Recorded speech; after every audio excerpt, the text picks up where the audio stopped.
सुख का मूल जान और बहुत तेरी मनोरथों को पूरा करेगा। अद्भुत है ना, हालेलुया, है ना। परमेश्वर को अपना सुख का मूल जान और वही तेरे मनोरथों को पूरा करेगा। इसीलिए हम आनंद के साथ गाएंगे, क्योंकि उसी ने हमारा उद्धार दिया, उसी ने हमें नया जीवन दिया, वो हमें नरक से, शैतान से हमें छुड़ाया।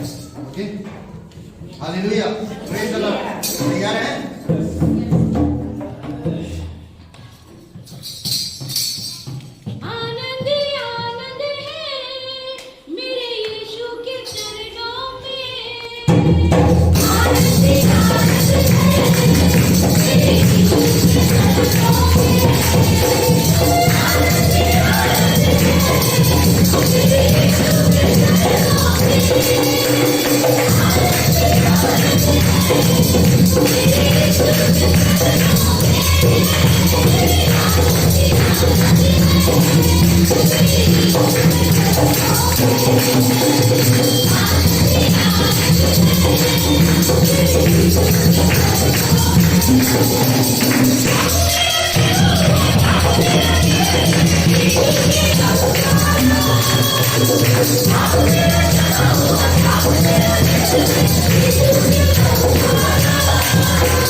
हालेलुया, एक जोरदार ताली बजाएं।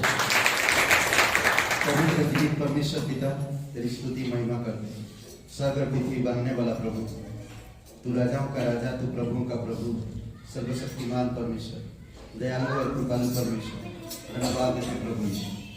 जीवित परमेश्वर है तू, सारा आदर सारा महिमा हम तुझे देते हैं, धन्यवाद देते। तेरे शब्दों में चमत्कार है पिता, तू कह देने से प्रभु सब कुछ बन जाता है, तू कह देने से रोगी ठीक हो जाता है, तू कह देने से अंधे की आंखें खुल जाते हैं, तू कह देने से प्रभु यीशु मुर्दा जिलाए जाते हैं, धन्यवाद देते हैं। तेरी युक्ति, तेरे शब्द, तेरी सामर्थ, ये हमारे लिए प्रेरणादायक चीजें हैं। हमें प्रोत्साहन करता है, हमें अगुवाई करता है, हमें सामर्थ देता है और हमारे जीवन को सही दिशा देता है, धन्यवाद देते हैं। तू सच्चा और जीवित परमेश्वर, तेरे नाम में सब कुछ है पिता, तेरे नाम में उद्धार है, तेरे नाम में भलाई है, तेरे नाम में चंगाई है, तेरे नाम से हम शैतान से लड़ सकते हैं, क्योंकि तेरे नाम से वो डरता है, धन्यवाद देते प्रभु यीशु।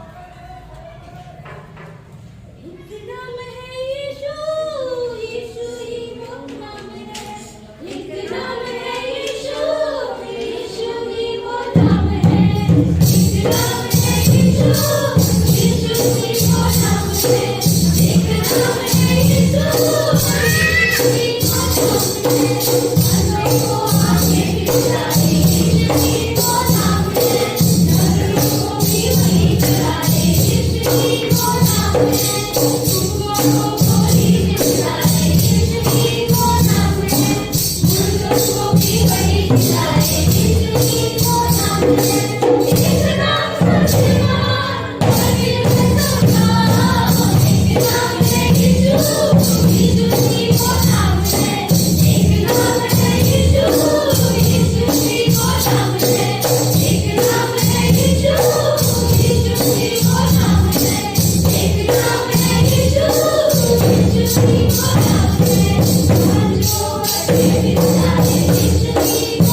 Thank you. एक ही नाम है पिता जो सब कुछ संभव करता है, नरक से, शैतान से, निर्बलों, भटके हुए पापियों, मुर्दों से, बीमारियों से। एक ही नाम हमें ठीक करता है। तू हमारा उद्धार करता है, तू हमारा चरवाहा है, तू हमारा अनंत काल का पिता है। धन्यवाद देते प्रभु यीशु, धन्यवाद देते प्रभु।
जीवित परमेश्वर है, तो हर एक मनुष्य से प्रेम रखता है।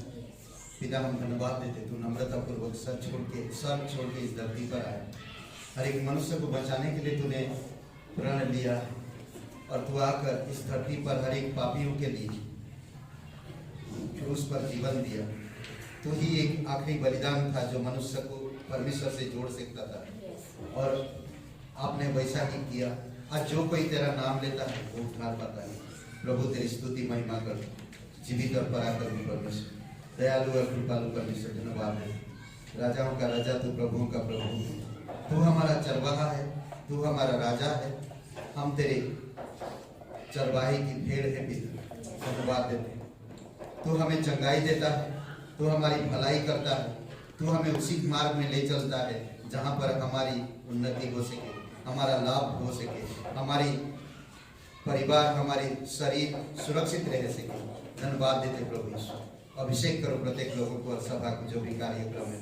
धन्यवाद देते यीशु मसीह के नाम से मांगते हैं, आमीन आमीन। ग्रेटर ग्रेस कलीसिया में आप सभी का स्वागत है। आइए परमेश्वर के लिए जोरदार तालियां। यहाँ पे एक वचन है यूहन्ना का, यूहन्ना अध्याय 1। आदि में वचन था और वचन परमेश्वर के साथ था और वचन परमेश्वर था। जैसा कि हम सब भली बात परिचित हैं, जो हमारे साप्ताहिक कार्यक्रम है उसके विषय में आप सभी भली बात जानते ही हैं। इसमें से कोई आज पहली बार आए हैं तो अपने स्थान पे खड़े हो सकते हैं, यदि कोई पहली बार आए हैं। क्या नाम है आपका? क्या नाम है? अच्छा, सोनू जी के लिए जोरदार तालियां। सोना जी, थैंक यू, बैठिए। एक पर्चे दिए जाएंगे, उस पर आप अपना नाम, मोबाइल नंबर। आपका क्या नाम है?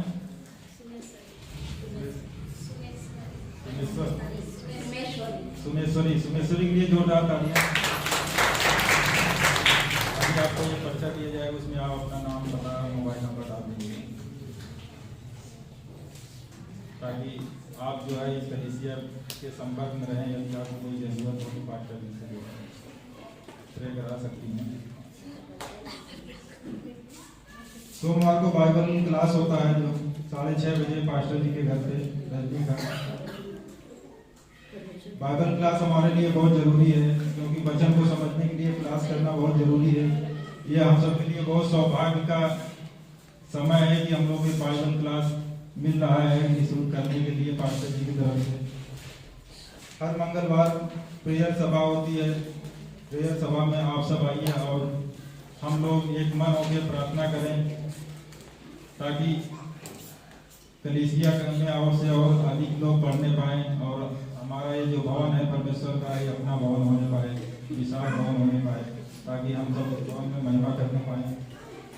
बुधवार को प्रार्थना सभा होती है 7 बजे पास्टर जी के घर पे। हर शनिवार को सभा होती है नरसिंहपुर और काथा गांव में। वहाँ के लिए प्रेयर करिएगा कि अधिक से अधिक लोग वहाँ पे आने पाएं और परमेश्वर के नाम को जानने पाएं। इस साप्ताहिक परिवार शैलेंद्र जी और लक्ष्मी जी के लिए प्रेयर करिएगा, प्रार्थना करिएगा, ताकि परमेश्वर उनको शांति और बुद्धि और आध्यात्मिकता में बढ़ें। इस साप्ताहिक मिशनरी है पास्टर बीनू मुंबई से, उनके परिवार के लिए और कलीसिया के लिए प्रार्थना करिएगा। परमेश्वर पवित्र आत्मा और उसकी इच्छा से उनकी अगुवाई करें। परमेश्वर उनका शरीर स्वास्थ्य रखे, कलीसिया बढ़े और नए शिष्य बने। उनके लिए प्रेयर करिएगा आप सभी लोग। प्रार्थना करिएगा जो संतान से, जिनके पास संतान नहीं है, आशा जी, सेनू, पूजा बेटी से, पूजा फैजाबाद, नेहा जी, उनके लिए प्रेयर करिए आप लोग। परमेश्वर इन्हें संतान से ब्लेस करे। आइए हम लोग देखते हैं 22 तारीख को क्रिसमस उत्सव जो हम लोग मनाएंगे, उसका एड्रेस है सेंट जॉन्स बिजली स्कूल, प्रभात दारा उदरेटिया, रायबरेली रोड। ये आपका ओपी डेंटल चौधरी कॉलेज है, उसके पीछे है। आप सब वहाँ पे आइए। और जो भी आपके जान पहचान के लोग हैं उनको साथ में लेके आइए ताकि वो परमेश्वर के नाम को बढ़ा सके। आइए प्रार्थना करते हैं। धन्यवाद पिता परमेश्वर, धन्यवाद करते हैं इस समय के लिए, इस दिन के लिए, इस सभा के लिए पिता परमेश्वर।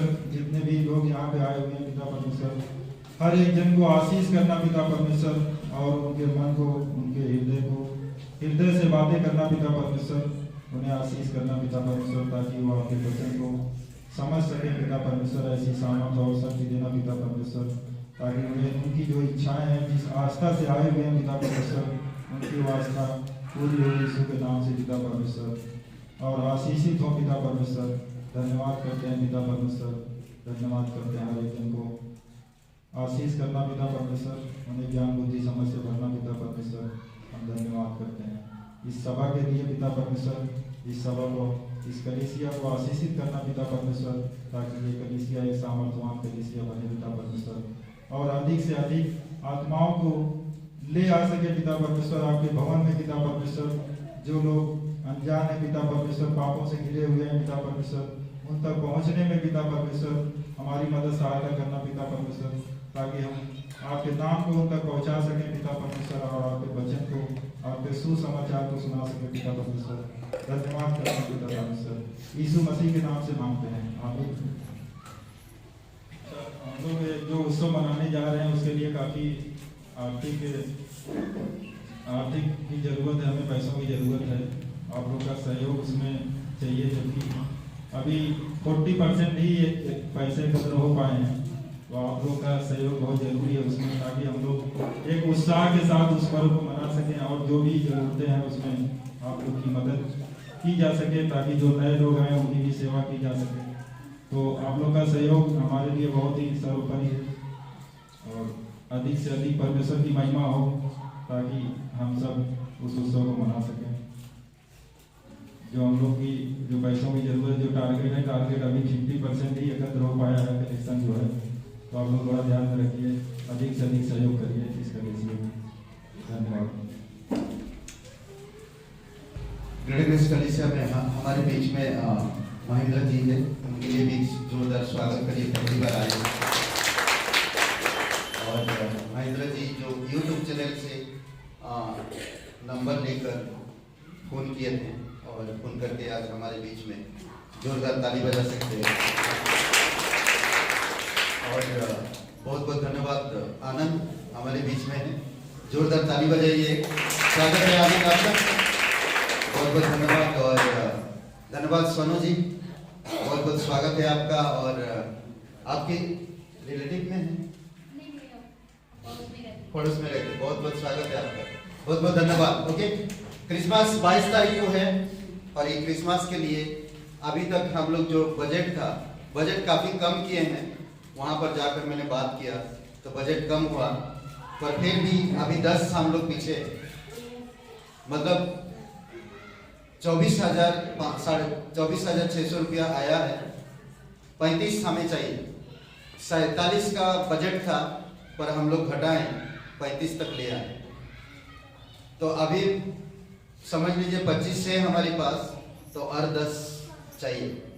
तो कैसे होगा, कहाँ से होएगा मुझे नहीं मालूम, बट परमेश्वर करेगा। आप निराश मत होइए, आप प्रार्थना करते रहिए, और जो भी कुछ और मदद करना चाहते हैं आप कर सकते हैं, ठीक है, इस उत्सव के लिए। और जो भी आपके आसपास के लोगों को बुला सकते हैं, फ्री एंट्री है, इसमें पैसा नहीं लगेगा, ठीक है, फ्री एंट्री है। और ये एड्रेस आप नोट करके रखिए, ठीक है, इसमें है लिखा हुआ। अगर नहीं है तो ये एड्रेस लेकर जाइए आप साथ में, और लिख कर रखिए। प्रभात तारा हॉल का नाम है, और जहाँ पर आपको जाना है सेंट जॉन बनियान स्कूल है, प्रभात तारा हॉल का नाम है। और ये लाइब्रेरी रोड में है, डेंटल के पीछे बैक साइड में उतरखिया एरिया है, और उतरखिया ठीक बीच में है। और आप डेंटल के पीछे आप जा सकते हैं, देख सकते हैं, इजीली आ सकते हैं, कोई भटकने की जरूरत भी नहीं है, आराम से आ सकते हैं। और जो भी आप जिसको भी ले आना चाहते हैं बुला सकते हैं। और सबको आप जिसको बुलाएंगे तो आप एक चीज ध्यान रखिएगा, उनके साथ मास्क लाने बोलिएगा, ठीक है, मास्क लाना मत भूलिएगा। मास्क बहुत जरूरी है, क्योंकि अभी जहाँ पर भी हम लोग प्रोग्राम होएगा तो मास्क की बहुत जरूरी है, मास्क पहनना।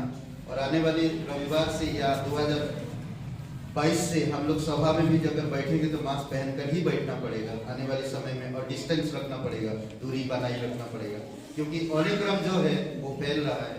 आने वाले समय में पता नहीं क्या होगा 2022 में, नहीं मालूम, बट आपकी जिम्मेदारी है कि आप स्वस्थ रहें, तो आप प्रोटोकॉल का पालन करें और सावधान रहें, ठीक है। और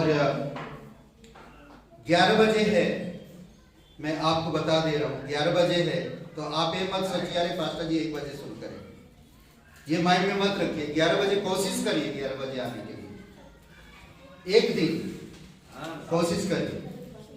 तो आप बहुत इंपॉर्टेंट, बहुत जरूरी है, 11 बजे है, हो सके हम आधा घंटा का समय देंगे, 11:30। कभी कभी हम खुद लेट होते हैं, बट हम कोशिश करेंगे जितना भी हो सके हम 10:30 बजे हम वहां पहुंचे, भले 1 घंटा हमारा वेस्ट जाए, बट पहुंचने के लिए कोई प्रयास करेंगे एक दिन के लिए 22 तारीख को, ठीक है। और प्रे करिए, ठीक है। और 26 तारीख को सभा यहाँ पर होगा, 26 तारीख को, 25 तारीख को नरसिंहपुर में होगा, 25 तारीख सेलिब्रेशन, ठीक है, वहां पर गांव में। और जो भी आप जाना चाहते क्या हो तो आप बजट बता दीजिए, आ जाइए, बजट बता दीजिए तो सभी लोग कर पाएंगे तो करिए, ठीक है।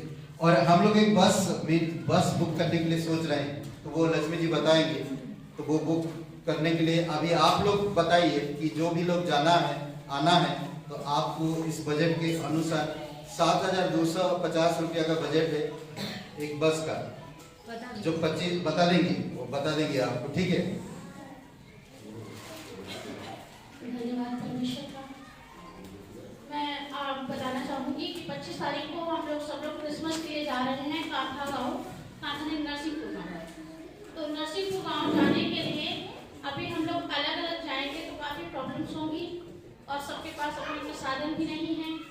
तो इसके लिए पास्टर जी ने बात की थी, हम लोगों ने एक बस का अरेंजमेंट किया है, लेकिन बस का बजट बहुत ज़्यादा हो रहा है।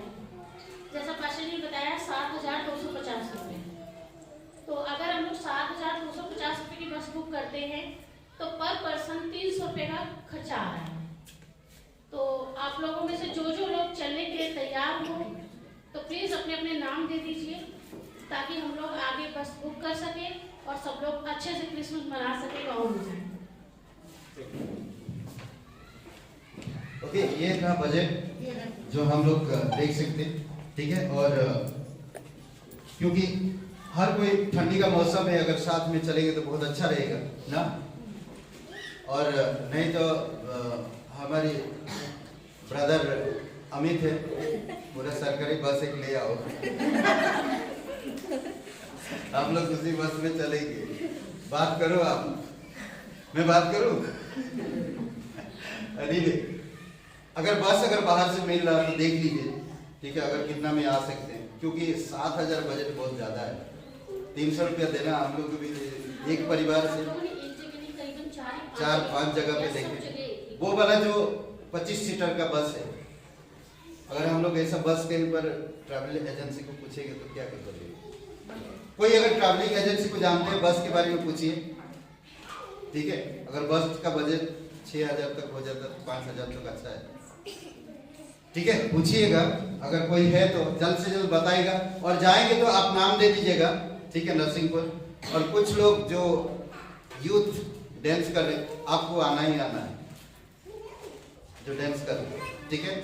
और बस इतना ही है। और दूसरी बात, 31 तारीख को यहाँ पर सभा होगा 9 बजे, और उसके बाद फिर रात भर प्रार्थना हम लोग अभी तक डिसाइड नहीं किए हैं कहाँ पर करेंगे। हमारे घर में ही ज़्यादातर सोच रहे हैं, हमारी घर में रात भर प्रार्थना होगी।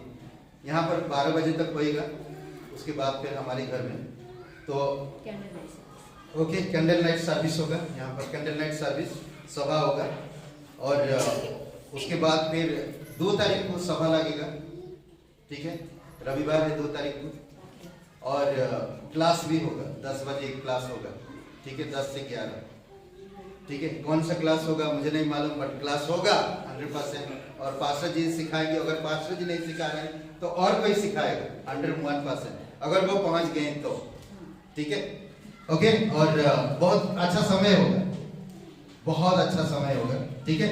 और कुछ भी आप क्रिसमस के लिए मदद करना चाहते हैं तो आप कर सकते हैं, और जयप्रकाश जी को दे सकते हैं। और क्रिसमस से वो अलग था, पर जो हमारी 10वां अंश है वो अलग है, ठीक है।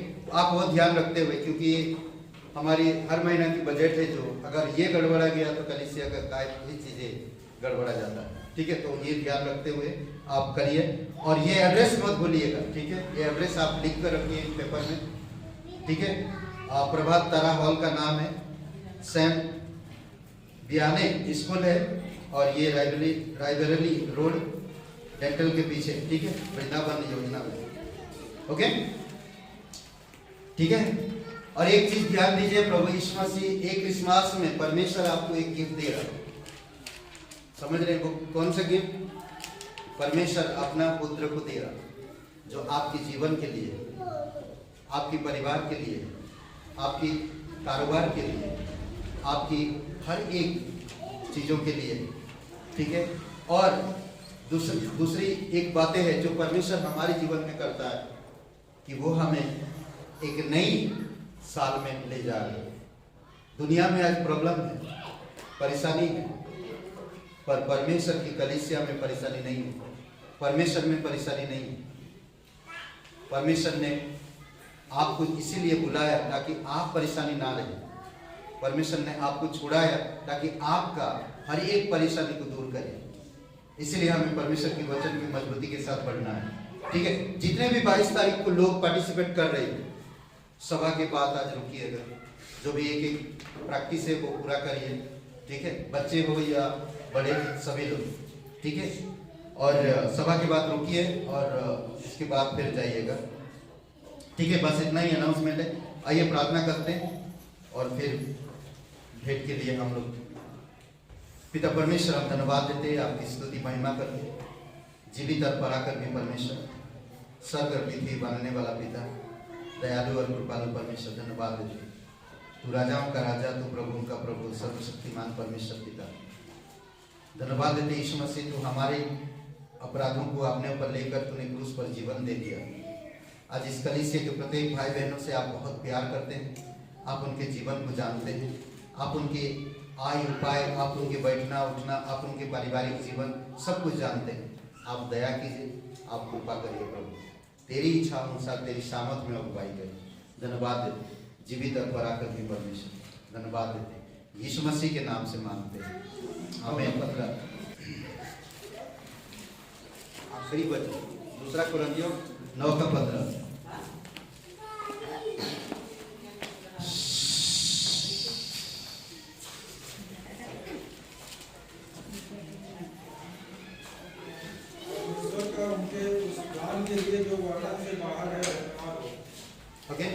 परमेश्वर उसके उस दान के लिए जो वर्ण से बाहर है, धन्यवाद, वर्ण से बाहर, ठीक है। परमेश्वर का जो दान वर्ण से बाहर है, ये वर्ण जो शब्द है इसका कोई क्या बोलते, अनुभव क्या बोलते, एक्सप्लेन को क्या बोलते, समझा नहीं सकता और ना आप कभी समझ पाएंगे। वर्ण से बाहर है परमेश्वर का जो वरदान है, वर्ण से बाहर ना, हमारी समझ से एकदम परे है, हमारी समझ से एकदम बाहर है परमेश्वर की वरदान। परमेश्वर की वरदान है जो पहले क्रिसमस ना, पहले क्रिसमस परमेश्वर ने इस पृथ्वी को दिया, और वो था प्रभु यीशु मसीह। वो सबसे बड़ा वरदान है, सबसे बड़ा भेंट है जो परमेश्वर ने संसार को दिया, जो परमेश्वर ने संसार को बचाने के लिए, संसार के हर एक मुसीबतों को या शासन को दूर करने के लिए अपने पुत्र को दिया। और प्रभु यीशु मसीह कहता कि वो हमारे हर एक गुनाह के लिए बलि हो गया। सोचिए, जो अनुग्रह से परिपूर्ण था, जो सच्चाई से परिपूर्ण था, जो कभी गलत कर ही नहीं सकता, जो कभी पाप कर ही नहीं सकता, ये वर्ण से बाहर है, जो उसने इस छोटे से प्लानिट को चुना और इस प्लानिट में, इस ग्रह में आकर आप और मेरे अपराधों के लिए क्रूस पर जीवन दिया। अद्भुत है। परमेश्वर की उस दान के लिए जो वर्ण से बाहर है, धन्यवाद है। धन्यवाद देते रहिए, धन्यवाद करते रहिए। मानव संसार में आज बहुत सारे लोग अलग है, उनका दिन अलग है, उनका समय अलग है, उनकी जीवन अलग है, पर आप अलग हो। परमेश्वर ने एक ऐसा दिन तैयार करके रखा है जो आपको संसार से बुलाया, जो आपको चुना, जो आपको एक नया और अलग तरीका से दिन देना चाहता है। तो इस क्रिसमस में एक नया दिन, एक नया समय, एक नया उत्सव दे रहा जो परमेश्वर स्वर्ग से, ये सबसे बड़ा गिफ्ट है और सबसे बड़ा हमारे लिए, हमारे जीवन के लिए, हमारे परिवार के लिए सबसे बड़ा एक उपहार है जो वर्ण से बाहर है। आइए हम लोग प्रार्थना करते हैं। जीवित और पराक्रमी परमेश्वर पिता, हम आपकी महिमा करते हैं, धन्यवाद देते पिता कि तूने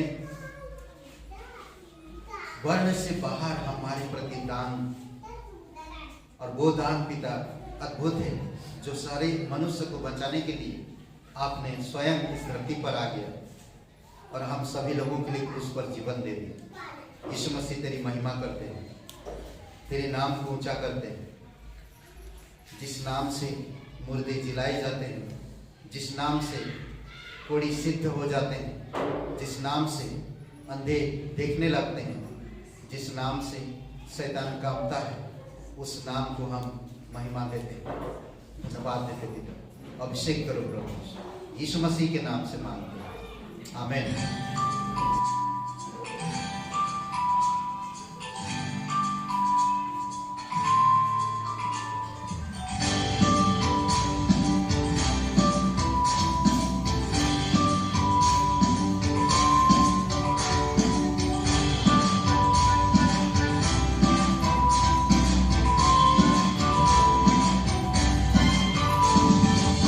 सुन लो मेरे भाइयों, मसीहा मेरा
धन्यवाद देते हैं और एक शुभ अवसर आप हमें दिए तेरे नाम को ऊंचा करके। धन्यवाद आपकी प्रेम के लिए, धन्यवाद आपकी सब कुछ जो हम सभी लोगों के लिए उपलब्ध कराए। उद्धार, मुक्ति, नया जीवन, नया साल, नई चीजें, अनुग्रह, क्रूस, पुनरुत्थान, नया राज्य, शांति का राज्य जो आप हमें देने वाले हो।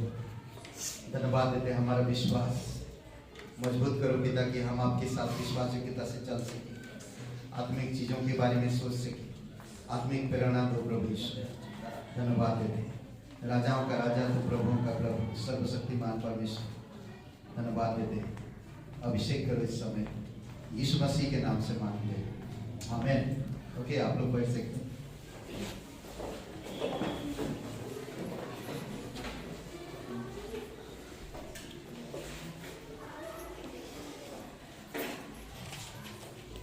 संदेश गायब हो गया।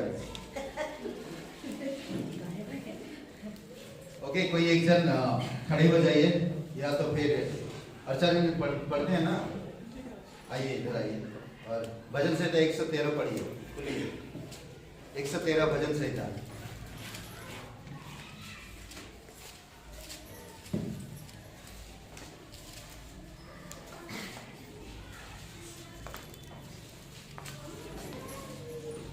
पढ़िए पूरा। हाँ, पूरा।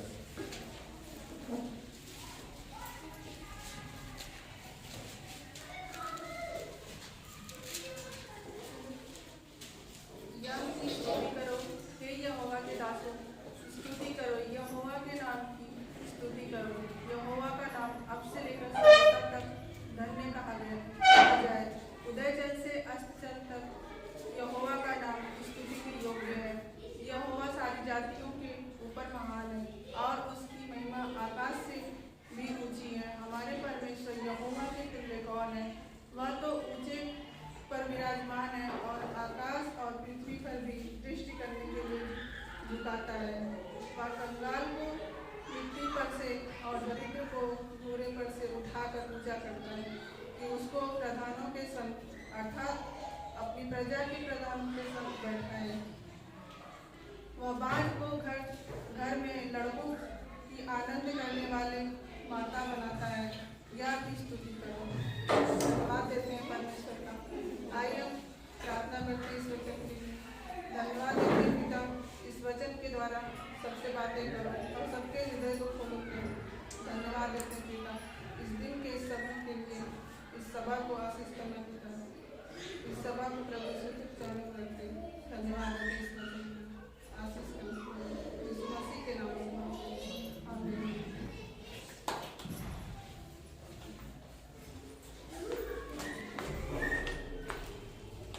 ओके, आज हम लोग जो बात करेंगे और वो है परमेश्वर का शासन नरमी है। परमेश्वर का शासन नरमी और शैतान हारा हुआ। ठीक है, परमेश्वर का शासन नरमी और शैतान हारा हुआ। ठीक है, और जितनी नम्रता से आप काम करेंगे उतना आपका जीत होगा। परमेश्वर सारे सृष्टि को बनाने वाला, स्वर्गदूतों को बनाने वाला, हर एक सृष्टि को बनाने वाला, आज वही कहता है कि वो नम्र बना, नरमी से लोगों से पेश आया, नरमी से काम किया। फिलिपियों का 2 अध्याय अगर हम देखते हैं, वो 0 बना। परमेश्वर जिसकी शब्दों से पहाड़ पिघल जाती है, जिसकी शब्दों से पानी रुक जाती है, समुद्र रुक जाता है, जिसकी आवाज से तूफान शांत हो जाती है, जिसके कहने से मुर्दे जाग उठते हैं, आज वही परमेश्वर ना 0 बनकर मनुष्य से प्यार करता है।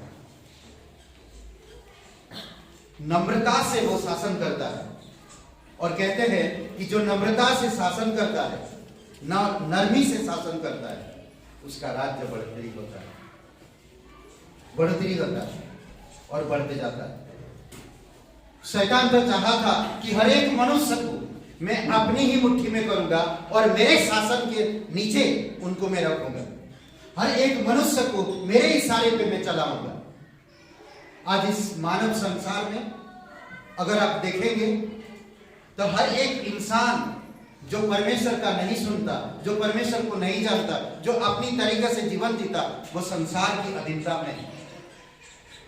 संसार की अधीनता में आज बहुत सारे लोग ईश्वर को नहीं मानते हैं। अगर ईश्वर उनसे एक सवाल पूछता है, परमेश्वर उनसे एक सवाल पूछता है, तो उनके पास जवाब नहीं है।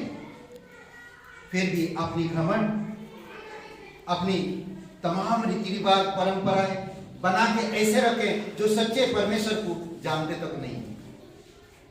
वही कारण है शैतान ने एक बार यही कारण की वजह से स्वर्ग में विद्रोह किया।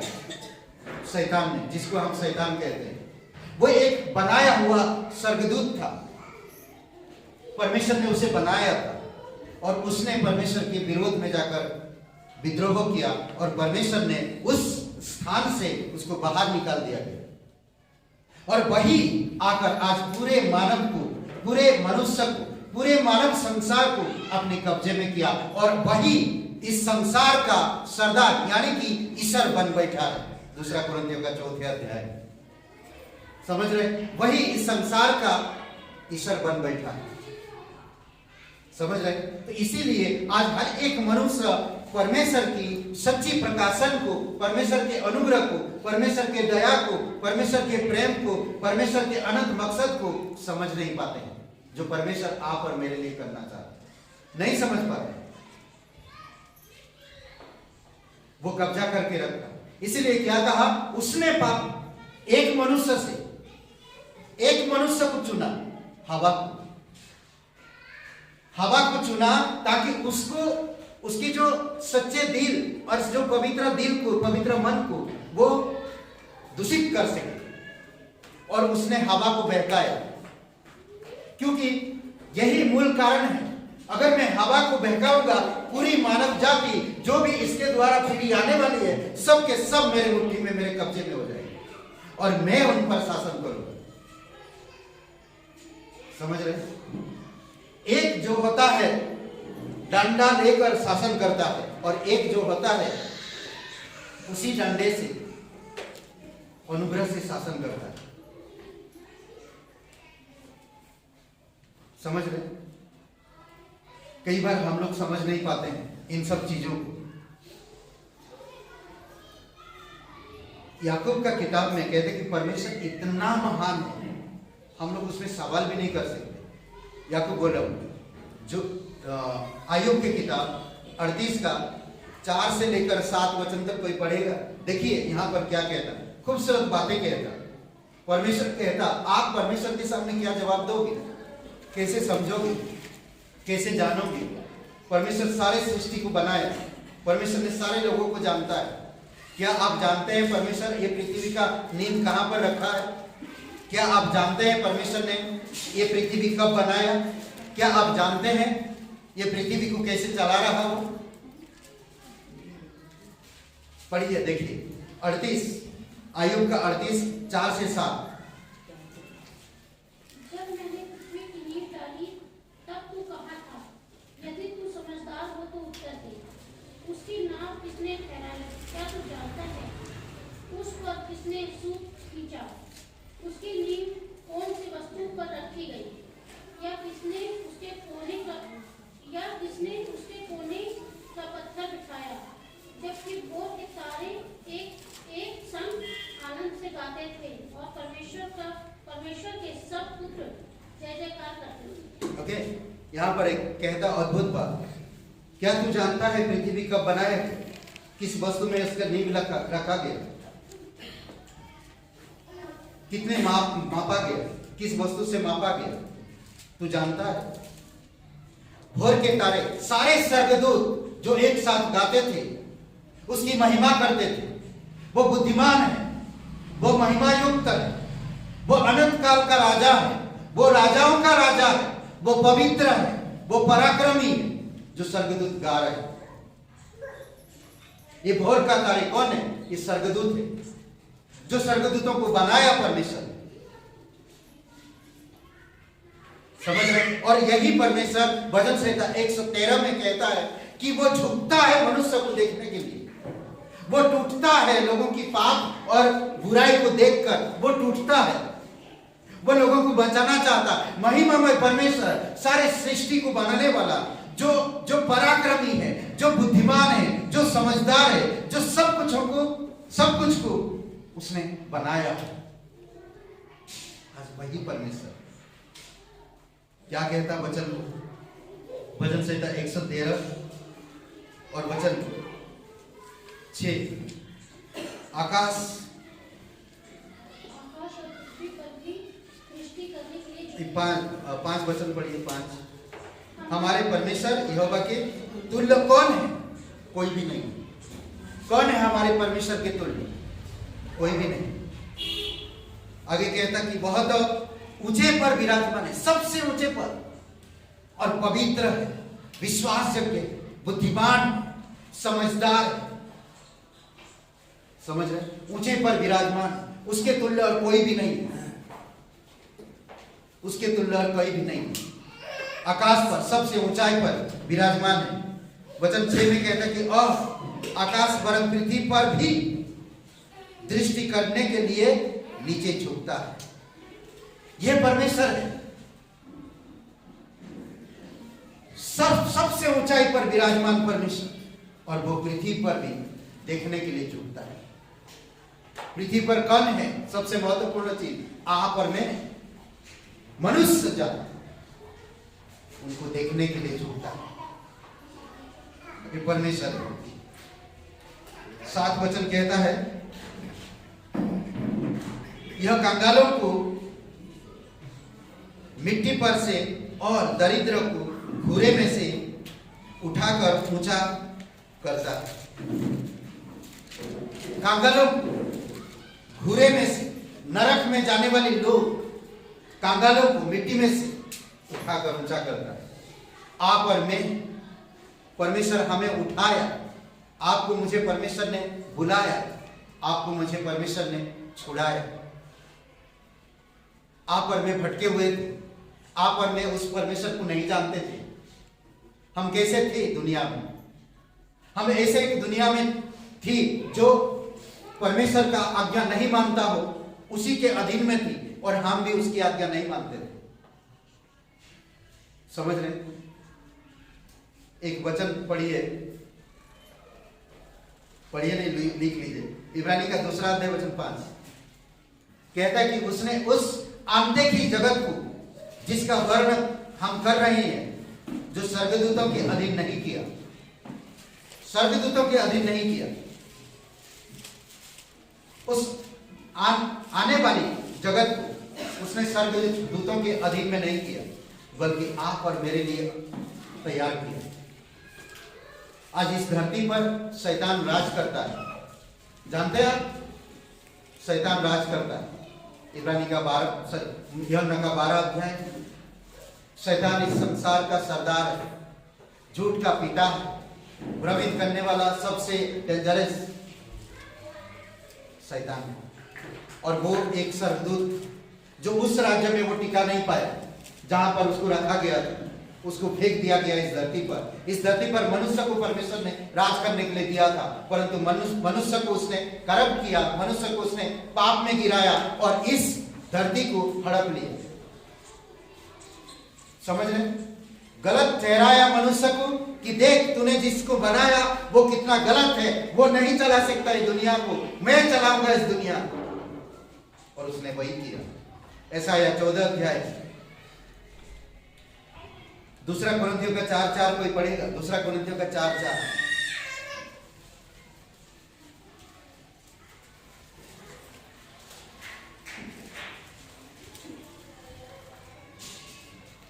और उन अविश्वासियों के लिए जिनकी बुद्धि इस संसार के ईश्वर ने अंधी कर दी है, ताकि मसीह जो परमेश्वर का प्रतिरूप है उसके तेजोमय सुसमाचार का प्रकाश उन पर न चले। कौन चला रहा है इस संसार को? इस संसार का ईश्वर कौन है? शैतान। शैतान नहीं चाहता कि किसी भी मनुष्य का यीशु से सामना हो। यीशु मसीह परमेश्वर का प्रतिरूप है और उसकी प्रकाशन आप में ना चमके। वो कभी नहीं चाहता कि परमेश्वर का प्रतिरूप यीशु मसीह का प्रकाशन आपके अंदर चमके और आप सच्चाई को जाने और आप सच्चाई में बढ़े। वो कभी नहीं चाहता, क्योंकि वो इस संसार का शासक है। वो पाप से और अधिकार से इस संसार को चलाता है। इसीलिए आपको मुझे सावधान रहना है। लूका का 19 अध्याय वचन 14 कहता है, परमेश्वर का राज्य एक किसान के तरह है। एक किसान के तरह है। वो किसान क्या कर रहा है? खेत को किसी के हाथ में देकर वो दूर देश चला गया। वो इंसान को दिया था, वो किसान इंसान को दिया था, परंतु इंसान ने उसको नहीं संभाल पाया। समझ रहे हैं? वो इंसान को दिया था परंतु इंसान ने नहीं समझ पाया। इंसान ने गिर गया पाप में और परमेश्वर की महिमा को भूल गया। इसीलिए कहता है इफिसियों का 3 अध्याय वचन 20 में, अब जो ऐसा सामर्थ है उस सामर्थ के अनुसार जो हम में क्रियाशील है कि हमारी विनती उस तक पहुंचे। पूरे पूरे पूरे वचन को पढ़ेंगे कोई? वो सामर्थ्य परमेश्वर है।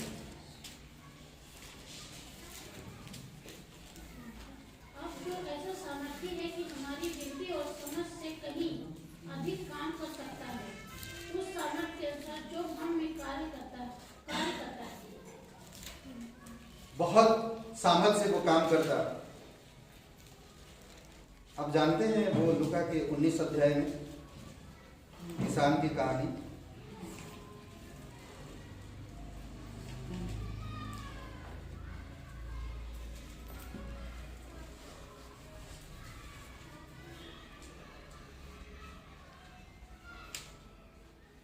मीना ना क्या बोलते हैं, तोड़ो का ना, कौन सा दृष्टांत? 10 मीना का दृष्टांत। जब पढ़िए जरा क्या लिखा है 11 वचन से आगे। जब वे बातें सुन रहे थे तो एक दृष्टांत कहा, इसलिए कि वे यरूशलेम के निकट था और वे समझते थे कि परमेश्वर का राज्य अभी प्रकट होने वाला है। अतः उसने कहा, एक धनी मनुष्य दूर देश को चला ताकि राजपद पाकर लौट आए। अपने दासों में से 10 को बुलाकर उन्हें 10 मुहरें दी और उनसे कहा, मेरे लौट आने तक लेन देन करना। परंतु उसके नगर के रहने वाले उससे बैर रखते थे और उसके पीछे दूतों के द्वारा कहला भेजा, हम नहीं चाहते कि हम यहाँ पर राज करें। जब वह राजपद पाकर लौटा तो ऐसा हुआ कि उसने अपने दासों को इन्हें रोकड़ दी थी अपने पास बुलवाया, ताकि मालूम करे कि उन्हें लेन देन से क्या क्या कमाया। तब पहले ने आकर कहा, हे स्वामी। ठीक है, ये कहानी आप जानते हैं अच्छी तरह से ना। ये कहानी से परमेश्वर हमें सब लोगों को, जो परमेश्वर आपको मुझे बनाया, हमें जीवन दिया, हमें नया बनाया, हमें छुड़ाया, हमें उसकी बढ़ोतरी करना चाहिए। उसकी बुद्धिमत्ता के बारे में, उसकी पवित्रता के बारे में, उसकी सामर्थ के बारे में ना। इफिसियों का 3 अध्याय वचन 3 में कहता है कि उसने क्या कह रहा है कि अब जो ऐसा सामर्थ है, जो सामर्थ के अनुसार, उस सामर्थ के अनुसार जो हम में क्रियाशील है, जो हम में काम करता है, जो हम में क्रियाशील है, जो हम विश्वास करते हैं, हमें उसके द्वारा काम करना चाहिए। समझ रहे? उसके द्वारा हम विनती के साथ काम करना चाहिए। जब हम काम करते हैं सामर्थ देता परमेश्वर। समझ रहे? इसीलिए कुछ दिया गया, कुछ वरदान मिला, कोई अच्छा गा सकता है, परंतु लोगों की बातों से वो अपने आप को दूषित करता है।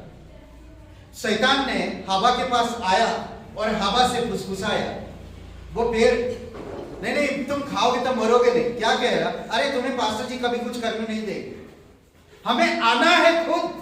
परमेश्वर ने मुझे चुना, परमेश्वर मुझे वरदान दिया, मुझे आगे बढ़ना है, पास्टर मुझे नहीं बढ़ा रहा।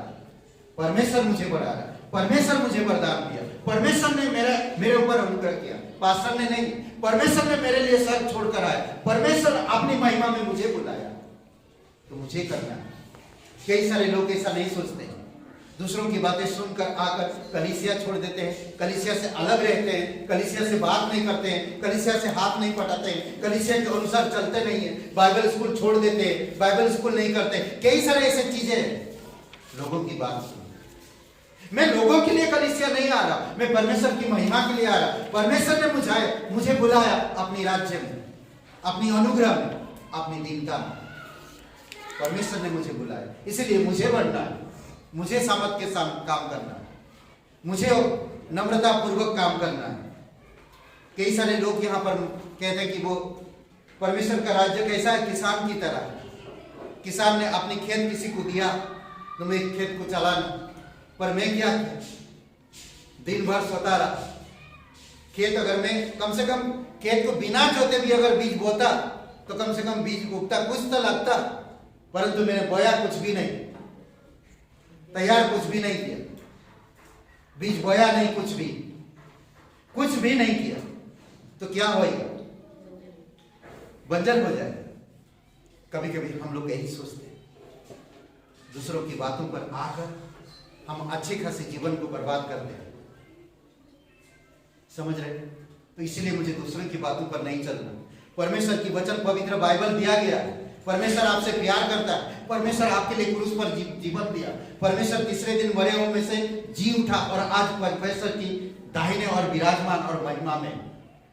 आप उसके साथ महिमा में हो, आप उसके साथ बैठे हो, आप उसके प्रिय हो।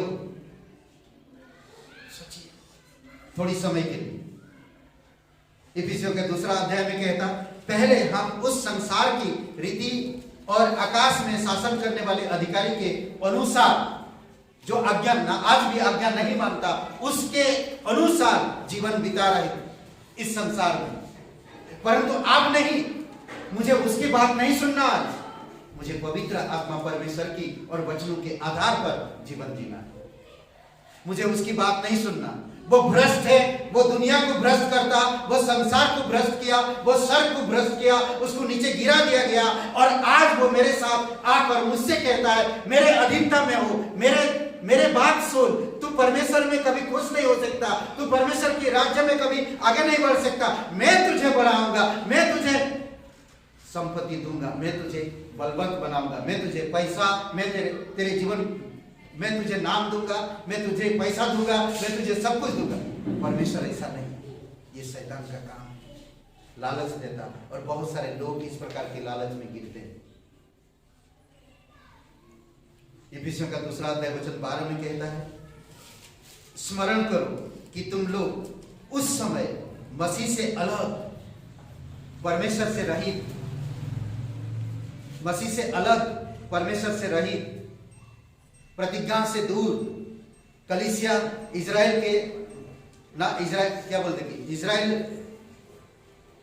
इजराइल से अलग, यहूदियों इजराइल से अलग, प्रतिज्ञा से अलग हम लोग थे पहले, पर अब हम प्रतिज्ञा में, परमेश्वर की प्रतिज्ञा किया आपसे, जब तुम मुझ पर विश्वास करोगे, मैं तुम्हारी पाप सारे क्षमा करूंगा, मैं तुम्हें नया जीवन दूंगा, मैं तुम्हें स्वर्ग में ले जाऊंगा, जहां मैं रहूंगा वहां तुम रहोगे। ना तो वहां पर कोई कभी रहेगा, ना अशुभ आएगा, ना कोई बीमारी होगी, ना कुछ नहीं। ये सारे प्रतिज्ञा परमेश्वर आपको दिया। फिर भी मैं यहाँ पर शैतान के बारे में सोचता हूँ, शैतान की बातें सुनता हूँ और लोगों पर आरोप लगाता हूँ, परमेश्वर की प्रतिज्ञाओं पर ध्यान नहीं रखता। ये मसीह जीवन नहीं हो सकता, ये मसीह जीवन नहीं हो सकता। समझ रहे हैं? नीति वचन का 16 और वचन 24 पढ़िए, 16 का 24।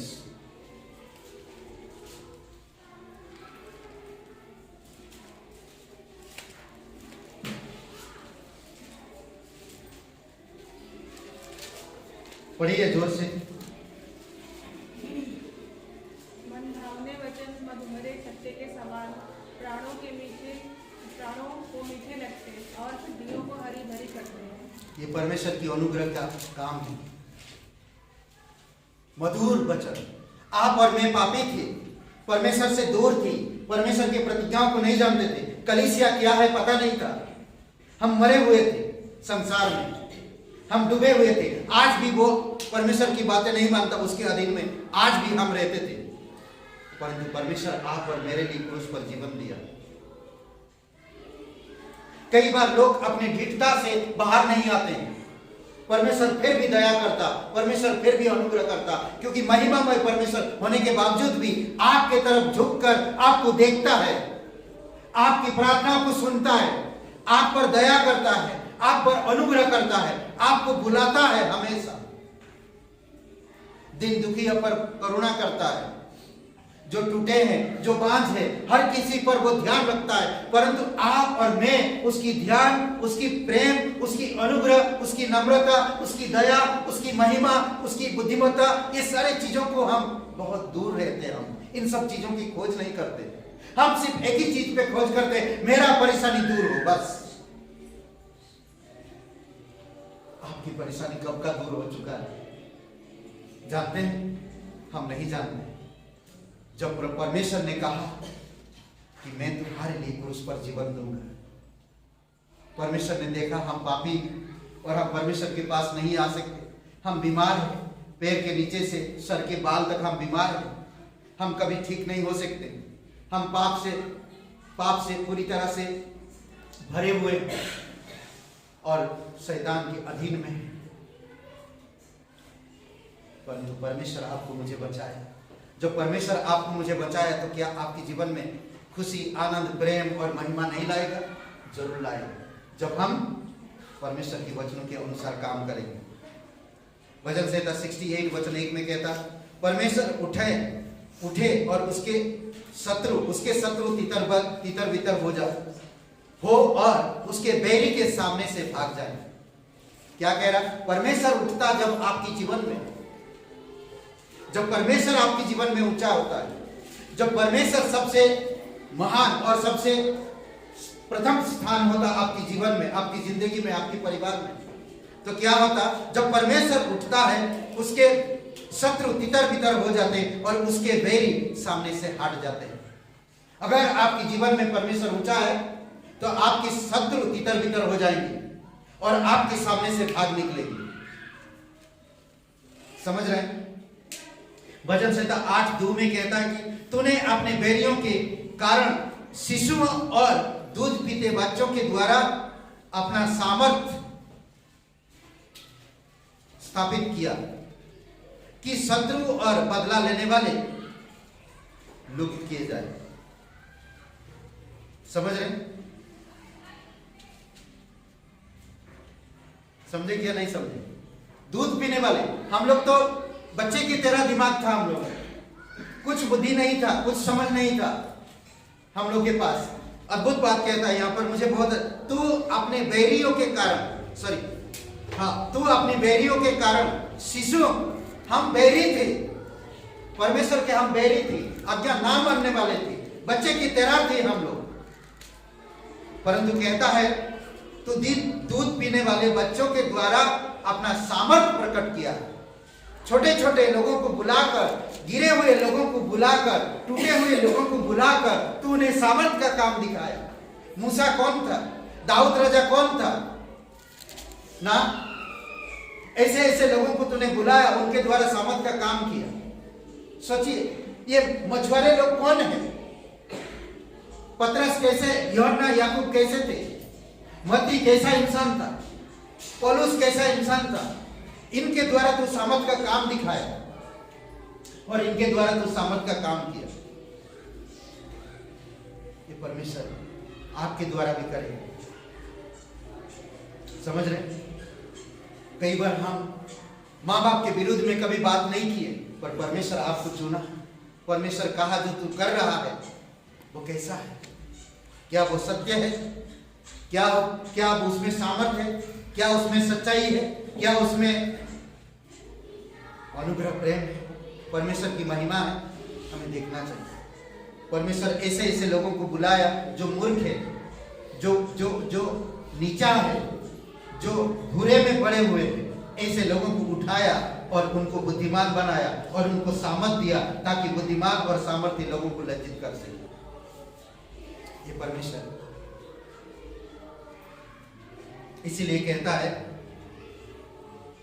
दूसरा अध्याय, इब्रानी का दूसरा अध्याय वचन 2 में,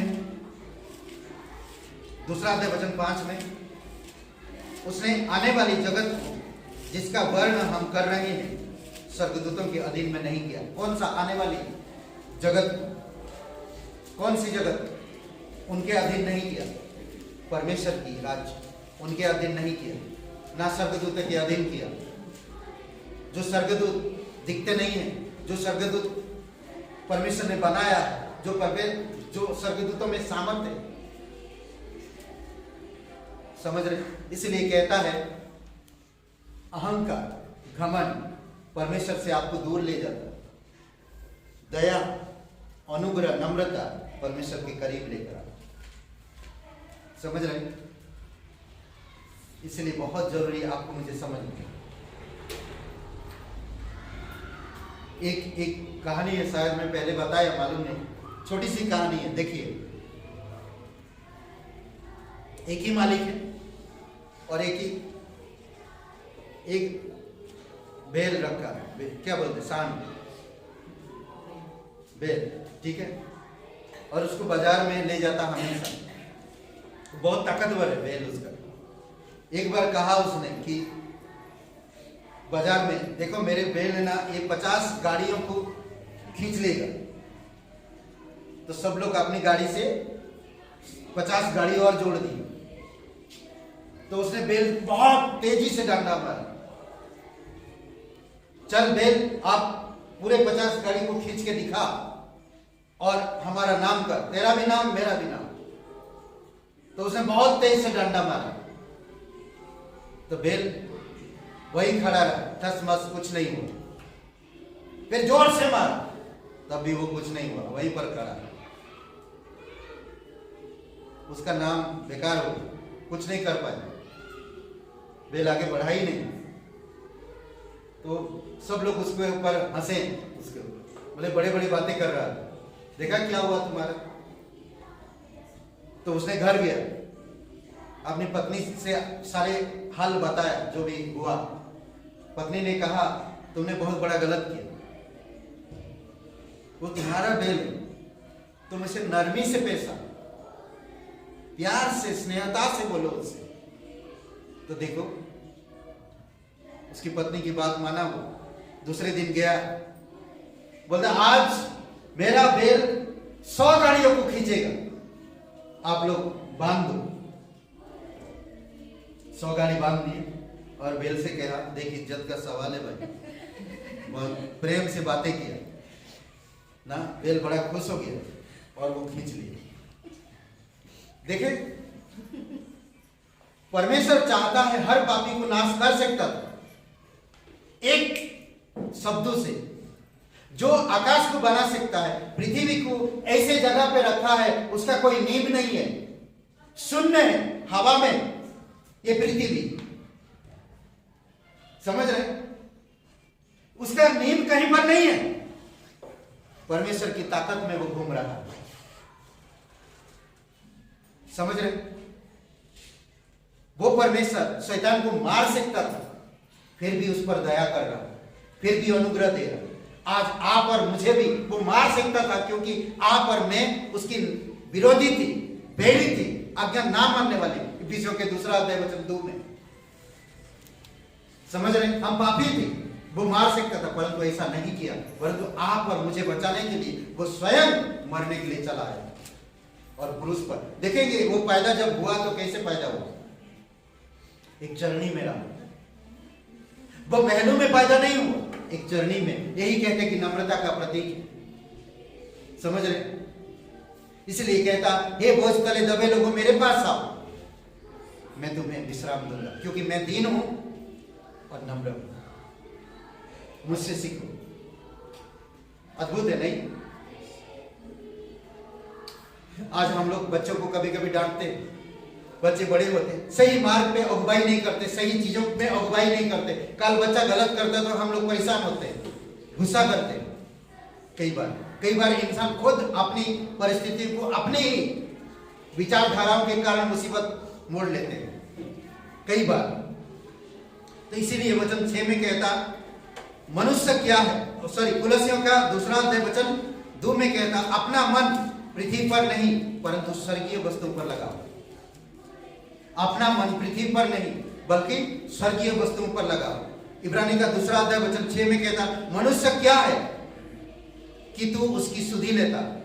मनुष्य क्या है कि उनकी तू सुधि लेता। क्या है मनुष्य जो तू स्वर्गदूतों को नहीं दिया, मनुष्य को दिया। आने वाले राज्य में जहां पर शांति होगा, जहां पर परमेश्वर होगा, वहां पर मनुष्य शांतिपूर्वक रहेंगे। इब्रानी का 6 और 7 पढ़िए।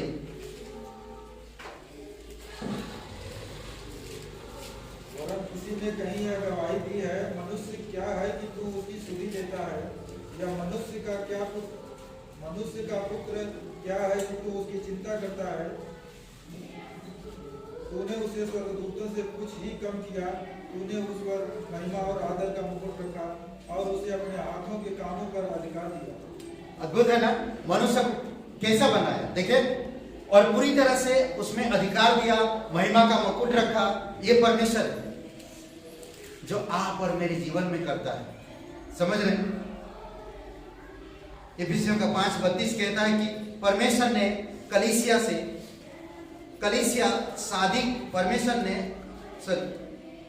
शादी किया यीशु मसीह के साथ। ये कलीसिया यीशु मसीह के साथ शादी किया और परमेश्वर ने इजराइल के साथ वो शादी किया। बोलते ना कि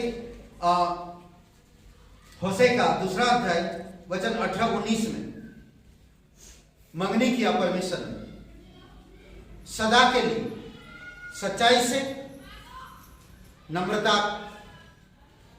परमेश्वर ने शादी की, मैरिज की। बोलते ना कि एक मंगनी की ना एक साथ। समझ रहे हैं किससे? कोई पढ़िए होशे का किताब 2 अध्याय 18 और 19 वचन।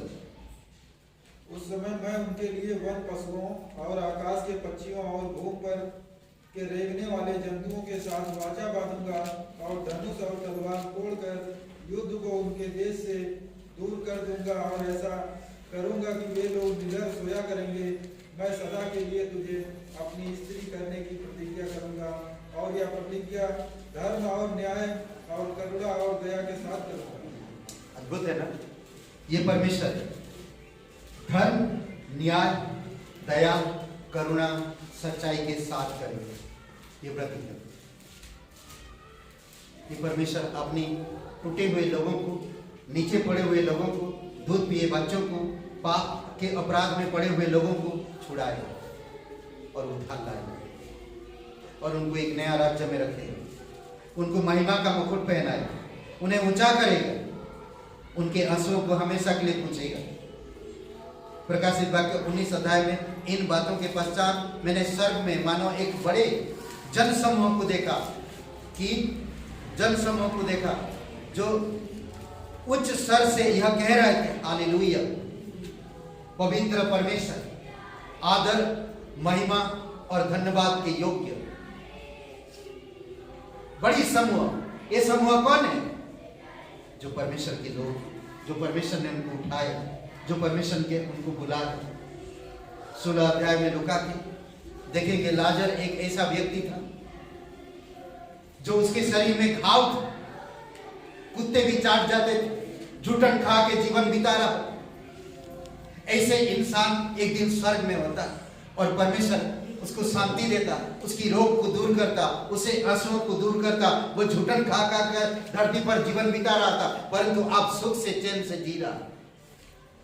वो राज्य उन राज्यों को नहीं दिया, उन लोगों को नहीं दिया, स्वर्गदूतों को नहीं दिया, बल्कि आप और मुझे जो परमेश्वर की नम्रता में पढ़ते हैं, परमेश्वर की नम्रता को समझता है, नम्रता के शासन में रहते हैं, और परमेश्वर हमेशा नम्रता से शासन करेगा। होशे की किताब में देखें क्या कह रहा, वो मेरे लोग होंगे न्याय से, सच्चे न्याय से, करुणा से, दया से और प्रेम से संभालेंगे। अद्भुत है, अद्भुत परमेश्वर। प्रकाशित वाक्य 20 अध्याय वचन 1-2 पढ़िए। 20 अध्याय खोलिए और वचन 1-2। फिर मैंने एक करते देखा, जिसके हाथ में अथाह कुंड की कुंजी और एक बड़ी जंजीर थी। उसने उस अजगर अर्थात पुराने सांप को, जो इब्लीस और शैतान है, पकड़ के हजार वर्ष के लिए बांध दिया।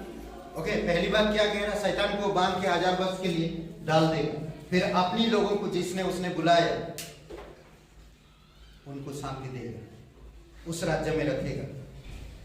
समझ रहे? उस राज्य में रखेगा और उनकी सारे आंसू पूछेगा।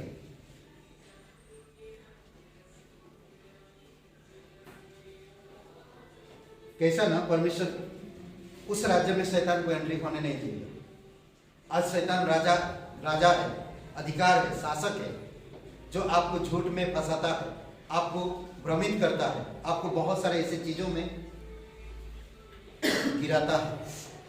पर वो राज्य में वो बांधा जाएगा, 1000 वर्ष के लिए उसको अलग किया जाएगा। तो इसीलिए हमें डरने की जरूरत नहीं। यशायाह 14, 15, 16 और 17 वचन में हम देखते हैं, अद्भुत बात कहता है यहां पर भी। यशायाह 14 अध्याय,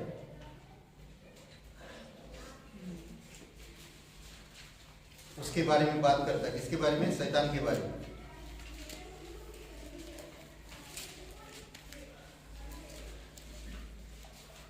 मैं बादलों से भी ऊंचे स्थान पर चढ़ूंगा। कहां गिरेगा? नरक में। वो क्या कहा था? मैं बादलों पर भी ऊंचे स्थान पर अपना सिंहासन खड़ा करूंगा, शैतान ने कहा। समझ रहे हैं? दूसरी बात हम देखते हैं 15 में क्या कह रहा? फिर भी तू अंधलोक में, हाँ, उस गड्ढे की सतह तक उतारा जाएगा, एकदम नीचे तक, सतह तक, 1000 वर्ष तक कभी तो बाहर नहीं आ पाएगा। जो आज राज्य कर रहा, जो हर एक जाति को, हर एक लोगों को भ्रमित कर रहा, जो लोगों को परेशान कर रहा, जो लोगों को बीमारी में डाल रहा, जो लोगों को भ्रमित करके रखा है, आज पता है सभी लोग मानते एक ईश्वर है। सभी लोग मानते एक ईश्वर है। मानते? यकीन करते हैं? आप यकीन करते हो? सच में एक ईश्वर है? पर ये दुनिया में तो बहुत है। बोलते ऐसा नहीं, सबको मिला के एक है। नहीं, सबको मिला के एक कैसे हो सकता है? नहीं हो सकता। ईश्वर एक ही है और उस एक ईश्वर को आपको ढूंढना है। बहुरूपिया ईश्वर नहीं हो सकता। रूप बदल के अलग अलग पीढ़ियों में, अलग अलग समय पर नहीं आ सकता। समझ रहे हैं? कभी नहीं। आप 70 साल की उम्र में, 100 साल की उम्र में आपका रूप कितना बार बदलता है? बुढ़ा में भी आपका रूप ऐसा ही दिखता है। दाढ़ी भी बढ़ा ले तब भी रूप ऐसा ही रहता है। बाल बढ़ा ले, काटे नहीं, तभी रूप आपका बदलेगा नहीं। कभी बदलता है? नहीं। जब हमारा रूप नहीं बदलता तो परमेश्वर अपना रूप कैसे बदल सकता है? और जो रूप बदल के आता है वो आपको धोखा देने के लिए आता है। वो डुप्लीकेट हो सकता है। वो डुप्लीकेट है। जो आपके सामने आकर कहता मैं ईश्वर हूं, तुम मेरी सेवा करो। यीशु मसीह से यही कहा था, तुम मेरी उपासना कर, तुम मुझे दंडवत कर, मैं ये सारे संसार का वैभव तुझे दे दूंगा, ब्लेसिंग करूंगा तुझे। समझ रहे? भ्रमित करता। परमेश्वर एक ही है। और वचन 17 में कहता है,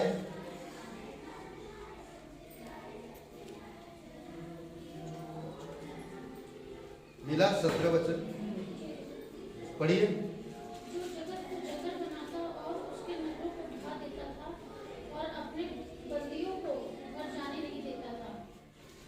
ये शैतान काम करता था। अब उसको बांध के कहां डाल दिए? सताव पर, नरक कुंड में हमेशा के लिए, 1000 वर्ष के लिए। सोचिए, यशायाह का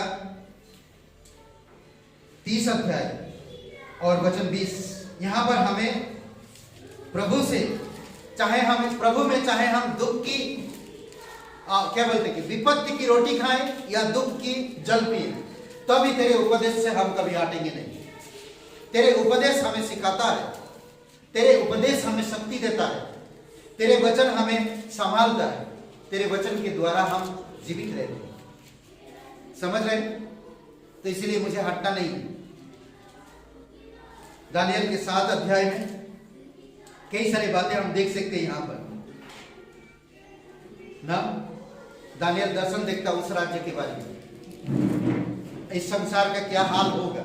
यहाँ पर शैतान यीशु के विरोध में खड़ा होगा, इस संसार को अपने कब्जे में लेगा, उसको पूरी तरह से तहस नहस करेगा, लोगों को एक इकट्ठा करेगा, यीशु के विरोध में इकट्ठा करेगा, लोगों के अंदर ऐसे दहशत पैदा करेगा कि वो यीशु के विरोध में खड़ा हो और यीशु विरोधी खड़ा होएगा और यीशु के विरोध में हमें समाप्त करेगा। तब परमेश्वर का महिमा होगा, उसकी राज्य आएगा, तब इस राज्य में के शासक को हमेशा के लिए हराएगा। आज परमेश्वर नम्रता से शासन करता है। परमेश्वर का राज्य नम्रता का, परमेश्वर जो राज्य करता नम्रता से शासन करता है। परंतु शैतान हमेशा के लिए हारा हुआ है, कभी जीत नहीं सकता। अगर आप शैतान में जाएंगे तो आप हारेंगे, हमेशा हारेंगे। किसी के प्रति, किसी भी भावना के प्रति, कभी भी किसी इंसान के प्रति, कोई भी बात में आप विपरीत बातें मत करो। परमेश्वर के प्रेम को देखो, परमेश्वर के अनुग्रह को देखो। परमेश्वर आपके लिए महान उपहार दिया इस क्रिसमस में, इस समय ना, ये समय है जो हम उसको जान सकते हैं, यही समय है जो हम उसकी करीब से हम उसके अधीन हो सकते और हम उसकी महिमा को प्राप्त कर सकते हैं। इस क्रिसमस में परमेश्वर आपको एक बड़ा उपहार देना चाहता है और वो है प्रभु यीशु मसीह। जिस तरह यीशु पर मरियम के जीवन में परमेश्वर ने उपहार दिया, उसी प्रकार आपके जीवन में भी एक उपहार देना चाहता है।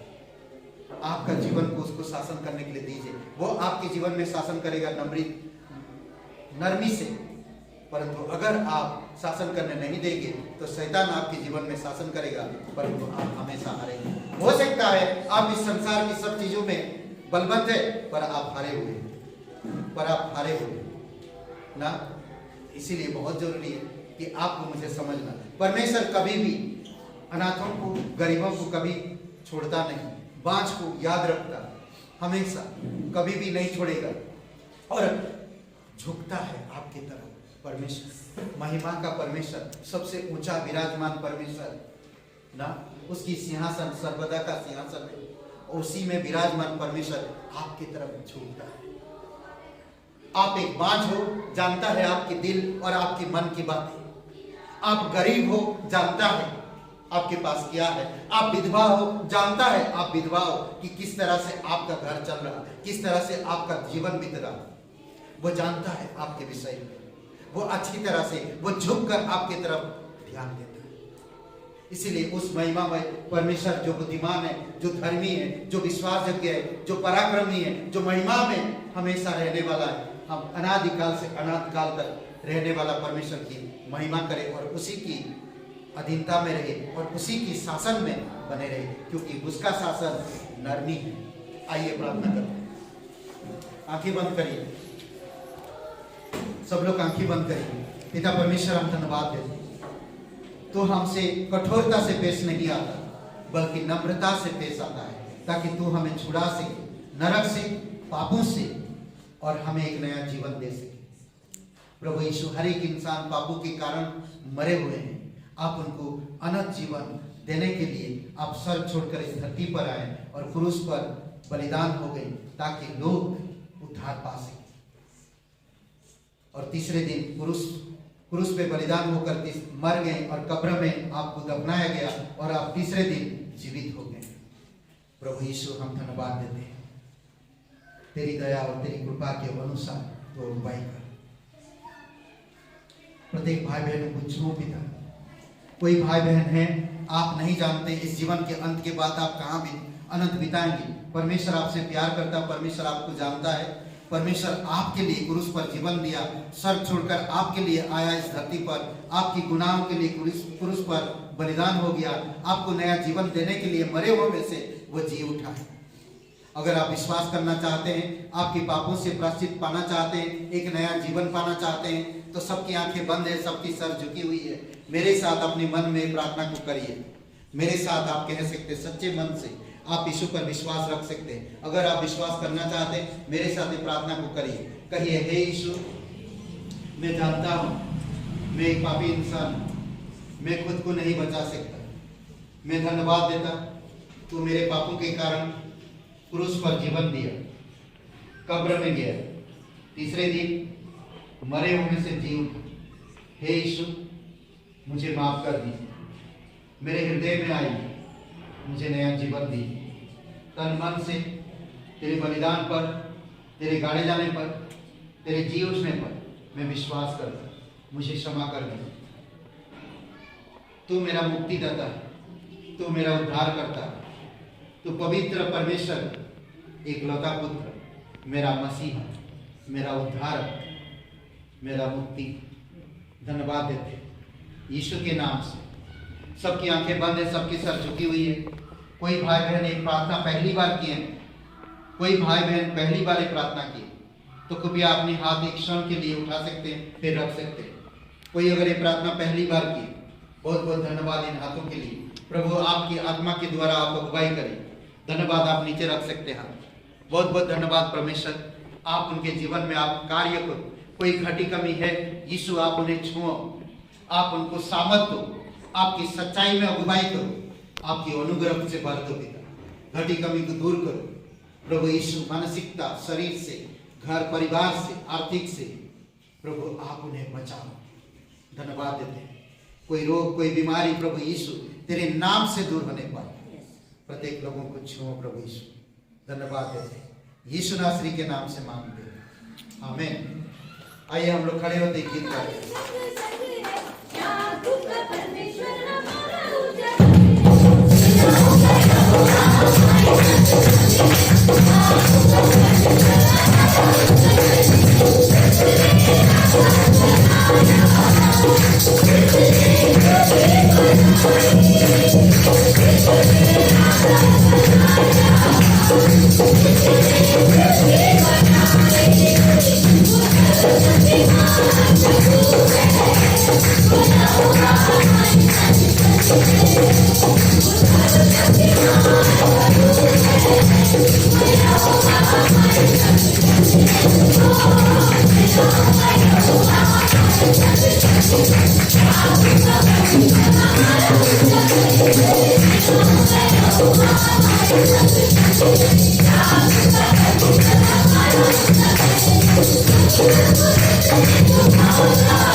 पिता परमेश्वर, हम धन्यवाद देते हैं, आपकी स्तुति महिमा करते हैं। प्रत्येक लोगों को आप अभिषेक करो प्रभु, प्रत्येक लोगों के दिलों को छुओ प्रभु यीशु मसीह, उनके व्यक्तिगत जीवन से बातें करो पिता, घटी कमी को दूर करो प्रभु यीशु। आप आपकी सच्चाई में, आपकी धार्मिकता में और आपकी अनुग्रह में अगुवाई करो पिता, और आपकी समझ शक्ति को आप प्रकट करो प्रभु यीशु, और आपकी प्रेम और दया और नम्रता में बढ़ने में आप मदद करो। प्रत्येक लोगों के जीवन को आप जानते हैं, उनकी घटी कमी को आप जानते हैं, उनकी उठना बैठना, उनकी आय उपाय सब कुछ जानते हैं प्रभु यीशु। अभिषेक करो प्रत्येक लोगों को, तेरी सामर्थ्य में अगुवाई करो, तेरी अद्भुत कलीसिया में बढ़ सके, तेरी राज्य में बढ़ सके, नम्रता में, धार्मिकता में, तेरे प्रेम में, तेरे उद्धार में प्रभु यीशु मसीह हम धन्यवाद देते हैं। प्रत्येक लोगों के हृदय के अनुसार, प्रत्येक लोगों के विश्वास के अनुसार, प्रत्येक लोगों के मन की विचारों के अनुसार आप बातें करो पिता। धन्यवाद देते हैं उनके जीवन के लिए, तेरी स्तुति महिमा करते हैं। आज का दिन को, इस समय को प्रभु प्रत्येक लोगों की घटी कमी को दूर कर। कोई कोर्ट केस चल रहा पिता, फैसला होने में मदद करो प्रभु यीशु। पति पत्नी के बीच में कोई प्रॉब्लम है प्रभु यीशु, विवाह में कोई दिक्कतें हैं, एडमिशन, तमाम चीजों में प्रॉब्लम है प्रभु यीशु। हम प्रार्थना करते हैं आपकी अनुग्रह, आपकी दया की से, आपकी कृपा रहे प्रभु यीशु मसीह। तेरे लोग है पिता, आप उनको प्रोटेक्ट करो और आप उन्हें अगुवाई करो। धन्यवाद देते हैं यीशु मसीह के नाम से मांगते हैं, आमीन आमीन। अगर कोई भी